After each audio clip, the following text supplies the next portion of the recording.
¿Qué tal amigos de Semanario N22? Somos Irma. y Huemansin. En esta ocasión queremos invitarlos a que hagan junto con nosotros un recorrido por esos territorios del país de la ñ.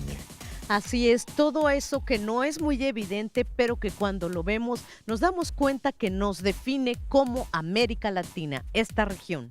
Así es, vamos a ir con la música colombiana, a la gastronomía del Perú, pero también con la literatura de Nicaragua, entre otras cosas. Todo esto y más aquí en Semanario N22. Comenzamos.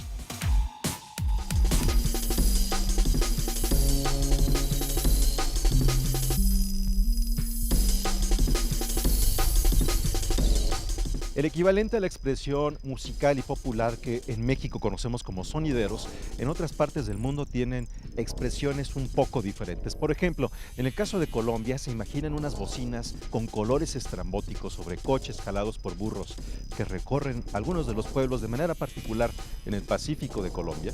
Bueno, de ahí nace un grupo musical que se llama Sistema Solar, que estuvo en nuestro país y nosotros conversamos con ellos.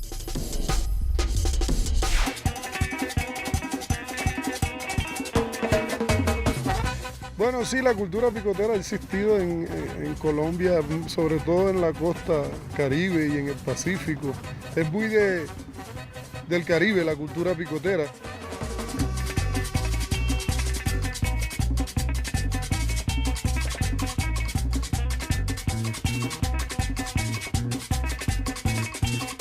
En el picó lo que pasa es que es un baile que se hace en el barrio, con un equipo de sonido muy grande, que suena fuerte y que tiene una personalidad, tiene un nombre, tiene un color, tiene un decorado, ¿no?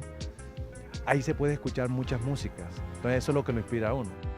En la cultura del picó, pues se prepara el espacio, se organiza la fiesta, se prepara el espacio, se decora, hay luces, hay, por ejemplo, gente que canta encima de los temas. Entonces le agrega también algo que nosotros conocemos allá como un vacile, que el vacile no es más que como un rap o fraseos que animan al público y construyen otra dimensión dentro de la fiesta. El picó también vino a ser como una emisora. También. O sea, siempre ha sido una emisora, siempre ha sido una emisora. Los pick-up se preocupaban por tener exclusivos, temas exclusivos del pick-up para ellos poder decir, oye, estoy más actualizado que tú. Entonces siempre tú bailas con este tema y no lo vas a hacer en otro pick-up. Entonces eso ayudaba a que entrara música, que estuviera siempre el picotero revisando en otros lados, buscando algo nuevo para brindarle a la gente. Entonces en los pick-up era que se lanzaban los temas nuevos, los temas extraños, música que salía, claro, y a veces le quitaban el papel, lo borraban para que el otro no se enterara quién era el autor y de quién era el tema, porque si sabía quién era el autor, le quedaba fácil conseguirlo y buscarlo y tenerlo.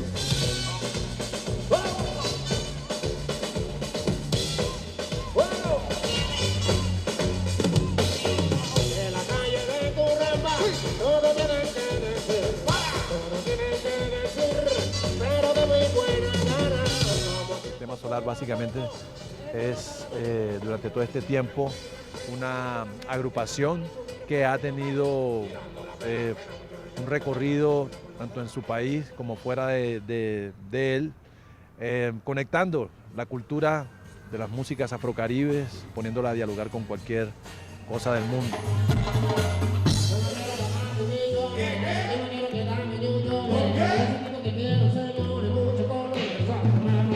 Nosotros simplemente somos como partícipes de esa fiesta que se armó con el pico desde hace muchos años, porque pues en el Caribe se ve mucho eso, Cartagena, Barranquilla, son las ciudades donde nosotros vivimos y ahí estamos sumergidos en eso hace mucho tiempo.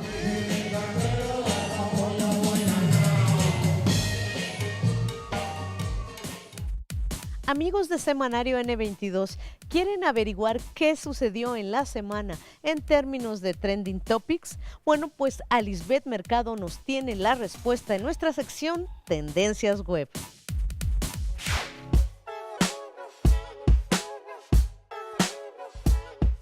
El 12 de noviembre de 1648 nació la poeta Sor Juana Inés de la Cruz. En su honor, se celebra el Día Nacional del Libro, y Google, fiel a su costumbre, dedicó el doodle del domingo pasado a la escritora más famosa del siglo de oro español en América. A propósito de letras, el escritor nicaragüense Sergio Ramírez fue ganador del Premio Cervantes 2017, por su obra que aúna la narración, la poesía y el rigor del observador y el actor. Por otra parte, en temas sociales y jurídicos, el hashtag Mujeres de Atenco mantuvo la conversación en Twitter sobre la audiencia de 11 mujeres en la Corte Interamericana de Derechos Humanos para definir responsabilidades del Estado por denuncias y agresiones del caso Atenco. En otro tema, la Suprema Corte de Justicia de la Nación otorgó un amparo a la Asociación Artículo 19 sobre la omisión legislativa a la publicidad oficial.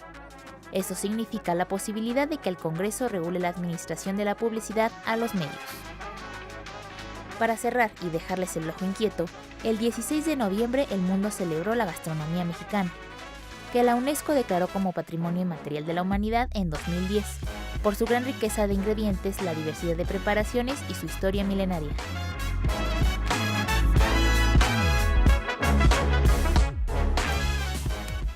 Continuamos con nuestro recorrido por América Latina.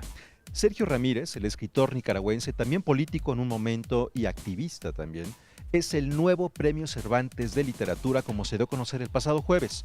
Él recogerá este premio el 23 de abril de 2018. Semanario N22 viajó a Nicaragua y junto con él recorrió su casa.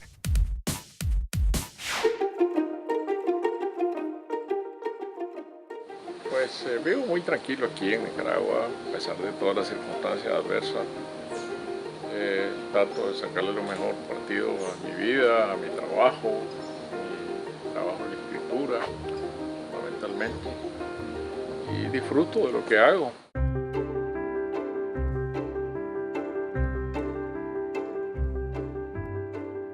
Yo creo que lo más importante en la vida de un escritor es disfrutar lo que hace y someterse al rigor de la escritura. Lo más difícil es corregir. Se disfruta escribiendo y se sufre corrigiendo, pero bueno, son dos caras de la misma moneda. No hay escritura sin corrección, sin trabajo, sin disciplina, sin dedicación. Y celebro que yo tengo el tiempo hoy para dedicarme exclusivamente a escribir y a todo lo que la literatura trae consigo, ¿no? Viajes, ferias de libros, encuentros literarios, presentaciones de mis libros en otros países, de manera que, bueno, eso es lo que ocupa mi vida hoy día.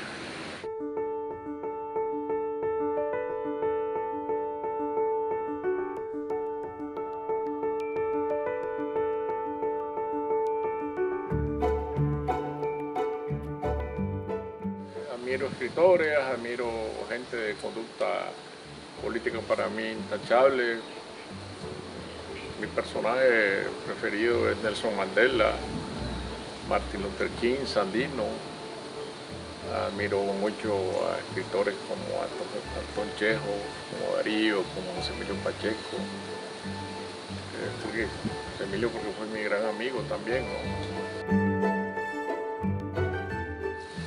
Pues no hay, ya creo que no hay momento de arrepentimiento, ¿no? Yo creo que lo que hay que pensar es que nadie le quita a uno lo bailado, ¿no?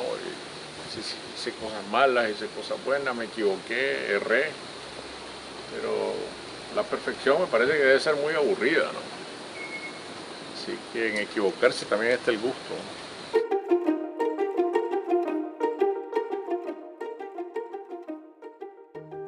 Escritura, más escritura, terminar un libro, comenzar con otro, explorar, ver qué es lo nuevo que puedo hacer. Entonces, siempre la literatura de por medio.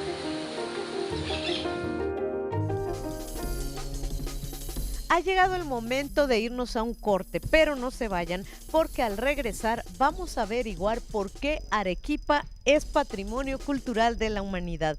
Y también vamos a tocar una parte muy sensible de la historia del Perú, el terrorismo con Sendero Luminoso. Regresamos.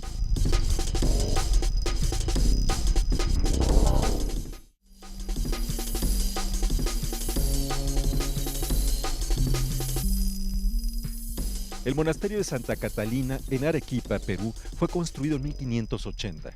Fue también uno de los más lujosos de todo el planeta porque las monjas, únicamente españolas, al casarse con Dios pagaban una dote que equivalía a $50,000 actuales.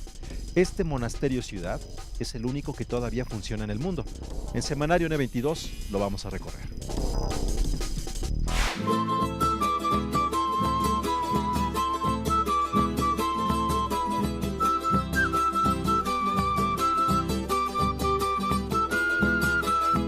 Estamos en el convento de Santa Catalina y vamos a hacer una visita aquí de este convento ciudad que tiene más de 20.000 metros cuadrados. Es un convento de 6 calles y 3 claustros, actualmente pues conocido como el único convento ciudad del mundo. Este es el convento de Santa Catalina, fundado en el año de 1579 por María de Guzmán. Esta mujer era una viuda de 36 años de edad que decidió convertirse en monja, ¿no? Porque las viudas no se volvían a casar. Y especialmente pues serían viudas, ¿no? Las que venían como monjas o por tradición las segundas hijas de las familias nobles, que tenían que pagar una dote de 1.000 pesos de plata, que es un equivalente de $50,000 aproximadamente.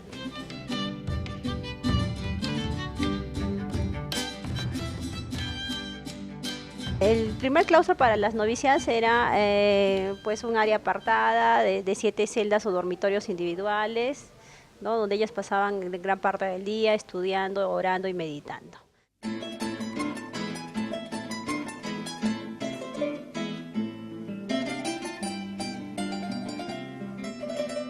Ahora vamos a pasar al segundo claustro del convento, que es el claustro de los naranjos, ya que en el interior vamos a ver los tradicionales naranjos también, ¿no? Que son muy comunes en Sevilla, Granada y en la Alhambra en España. Todas estas pinturas se hacían por artistas locales, los que necesariamente tenían que entrar también para tomar las medidas y para poder hacer estos cuadros para el convento.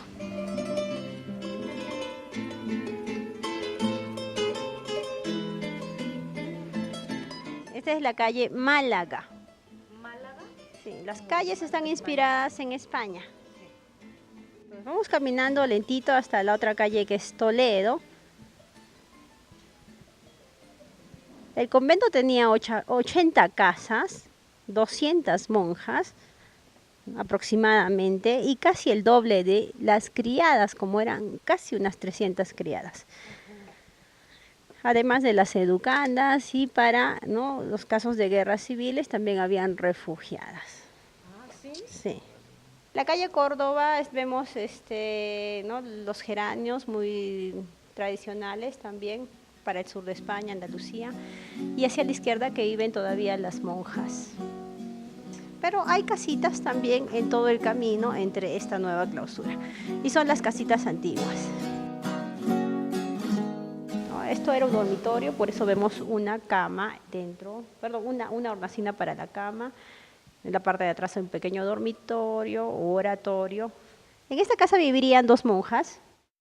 Tiene una cocina muy amplia, sala de visitas a la izquierda. Esta es la cocina de la época, la cocina. La cocina está toda oscurecida por el hollín naturalmente, se encuentra en el medio de la casa porque es el sistema de calefacción.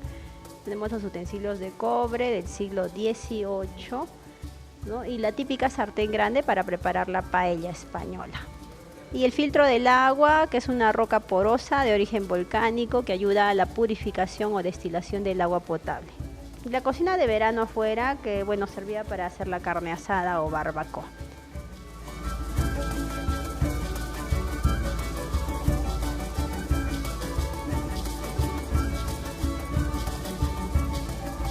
Las monjas se reunían en la plaza todos los domingos después de misa para intercambiar regalos y productos. Entonces, de esa manera es que ellas hacían su mercado para recrearse entre ellas.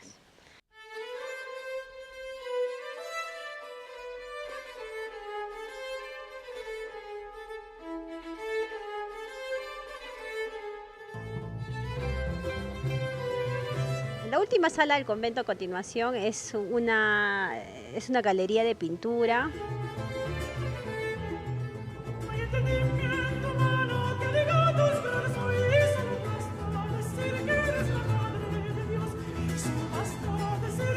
Bien, entonces hemos hecho una visita en el monasterio de Santa Catalina que está, ¿no?, disponible para todo el público. Es patrimonio cultural de la humanidad porque es una cosa única lo que pueden visitar aquí. Es un convento ciudad de más de 20.000 metros cuadrados, ¿no?, el único en su género.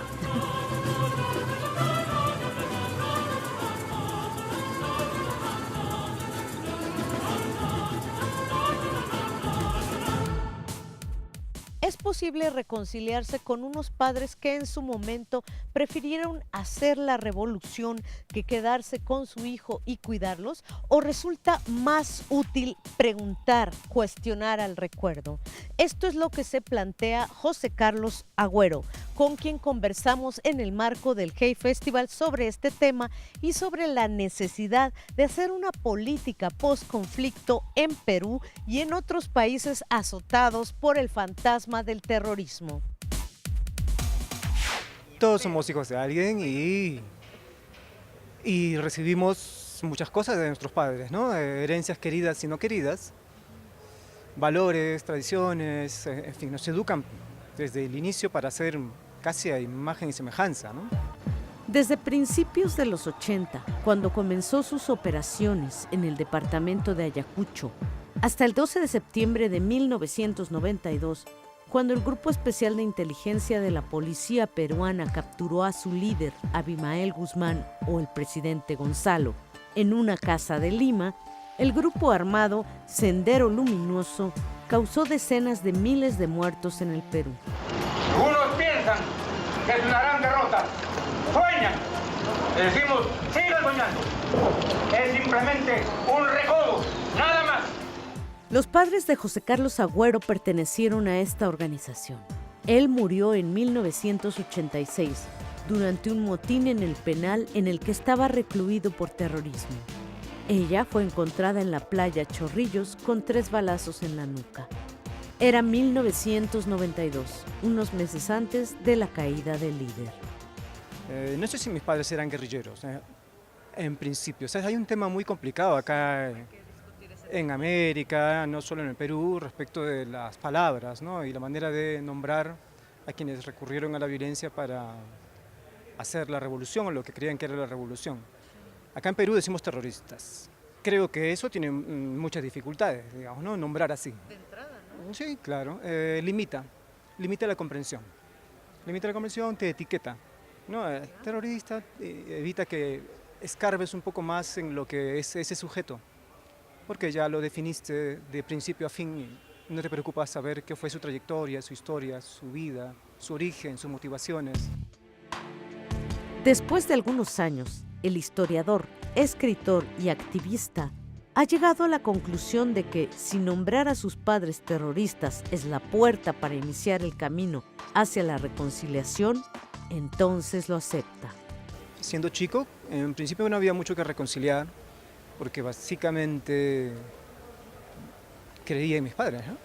Creía que estaban en lo correcto, creían que estaban haciendo la revolución, que eran revolucionarios, y que lo que estaban generando eran cambios sociales, o que querían generar cambios que iban a traer nueva democracia, comunismo, socialismo, ¿no?, utopías. Pero uno crece, ¿no? Creces, vas notando las incoherencias, la violencia excesiva, las propias dudas dentro de los militantes del Sendero Luminoso, y ahí empieza, creo, a formarse el juicio crítico y la distancia. Existe una tensión, un vínculo tenso, y creo que no se resolverá jamás. José Carlos lo sabe. Escribió Los Rendidos sobre el don de perdonar, no para perdonarlos a ellos, sino para entender. Que, digamos, preguntas válidas hacia la memoria, si quieres, son las que podemos hacerle desde hoy. O sea, porque recordar todos recordamos. Sí. Inevitablemente vamos a seguir haciéndolo. Siempre va a ser difícil. Siempre vamos a tener preguntas como esta, por ejemplo. Sí. Mi papá, en vez de meterse a revolucionario, debió trabajar y no dejarnos en la miseria. No, digamos, eso fue lo que pasó. Y podría seguir recordando en ese círculo que creo que en el fondo encapsula mi propio desarrollo, mi vínculo con los demás, con la comunidad.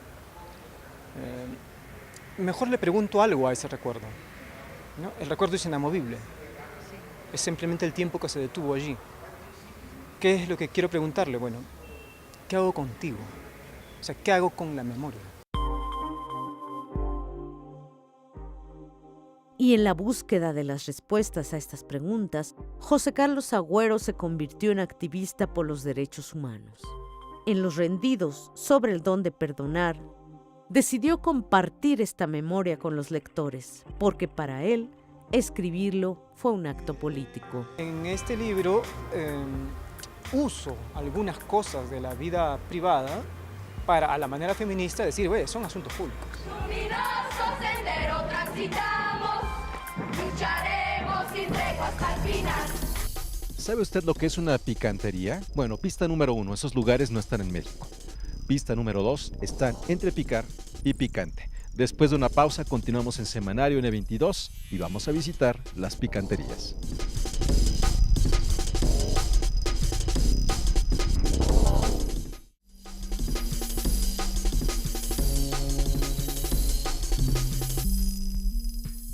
Regresamos, amigos de Semanario N22.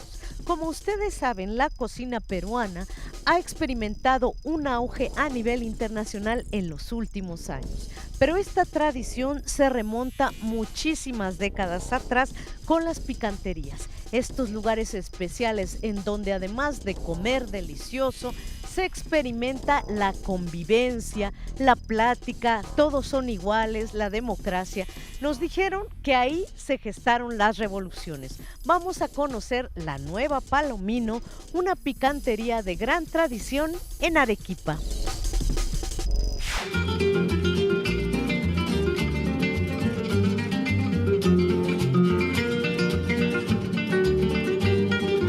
Nosotros hemos heredado en el año 2004, cuando muere mi suegra, Irma Alpaca Palomino, que a su vez mi suegra recibió de su madre en el año 1984, cuando todavía existía la Palomino.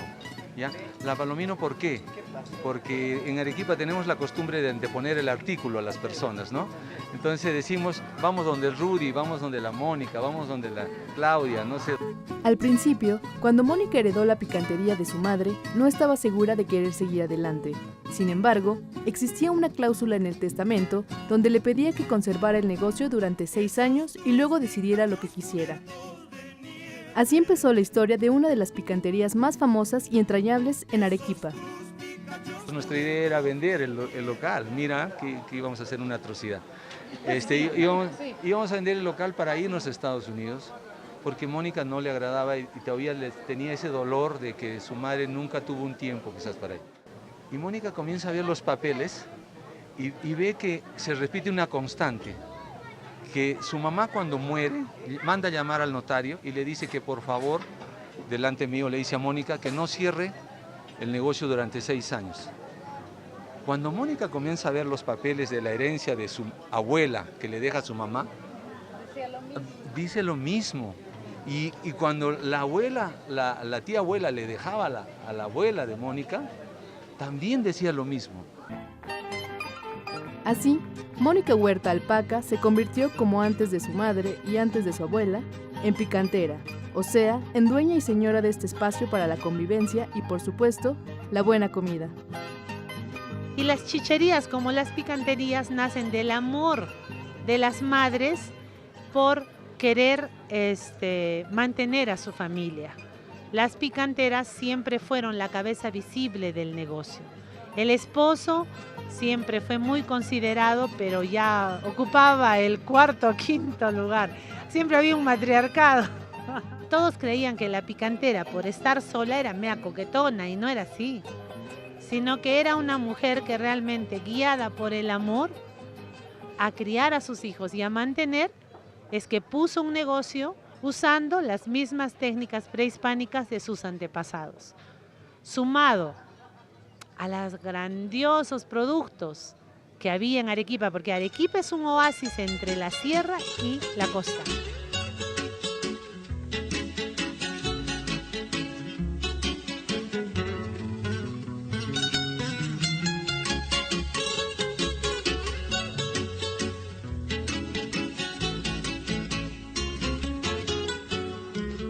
Lo que no cambia en las picanterías es este ambiente que ven, ¿no? Es este ambiente democrático, mesas largas, bancas largas, donde puede venir el presidente de la República, como también puede venir el obrero, ¿no? Puede venir la gente más humilde y todos se sientan en una mesa, conversan. Al pie del Misti, muy blanca y bella, está Arequipa. Tenemos más de 80 empleados porque se necesita mucha mano de obra.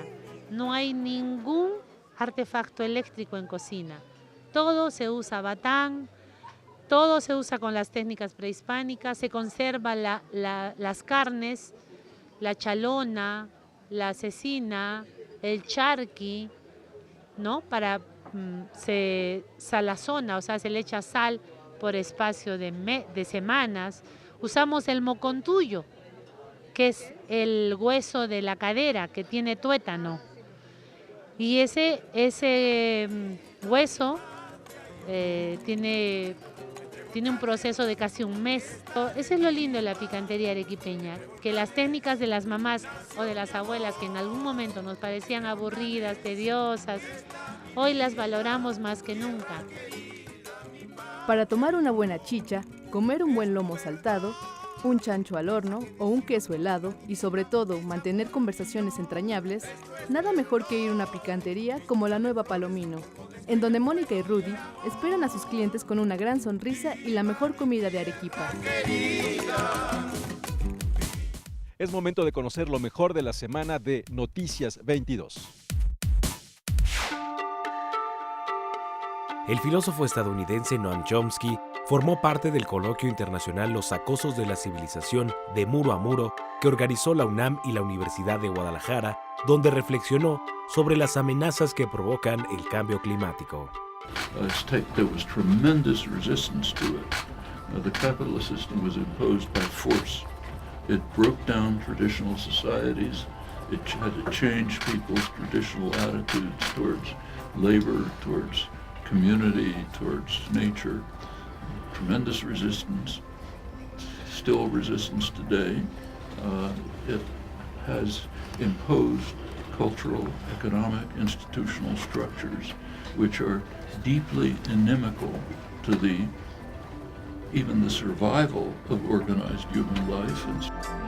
Para finalizar, los dejamos con imágenes del Festival Filux, que este fin de semana enciende con mapping, instalaciones e iluminación arquitectónica diversos espacios del centro histórico de la Ciudad de México. Las proyecciones son de 18 a 23 horas. Bien amigos, de esta manera llegamos al final de Semanario N22 con una reflexión que nos deja el viaje a América Latina.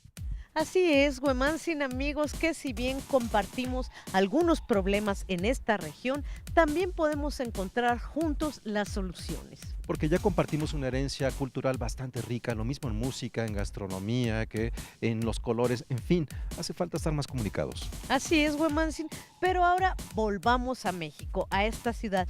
Francisco Abraham se fue a los Maxicráneos de Reforma y nos trajo la siguiente postal. Con estas imágenes los dejamos y con la promesa de vernos dentro de una semana.